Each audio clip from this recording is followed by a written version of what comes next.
जळगावमध्ये खडसे आणि सुरेश जैन हे एकाच व्यासपीठावरती बघायला मिळालेत।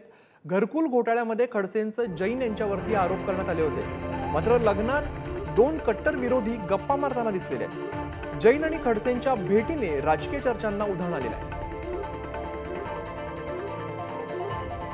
जळगावमधून बातमी येते, जळगावमध्ये खडसे आणि सुरेश जैन हे एकाच व्यासपीठावरती बघायला मिळालेले आहेत। घरकुल घोटाळ्यामध्ये खडसेंचे जैन यांच्यावरती आरोप केले होते, तर खडसे आणि जैन हे एकाच व्यासपीठावरती बघायला मिळालेत। लग्नाच्या निमित्ताने दोन कट्टर विरोधक एकाच व्यासपीठावरती बघायला मिळालेत, सोबत एकमेकांशी बोलताना सुद्धा हे दोघं दिसलेले आहेत। जैन खडसेंच्या भेटीने राजकीय चर्चांना मात्र आता उधाण आलेलं आहे।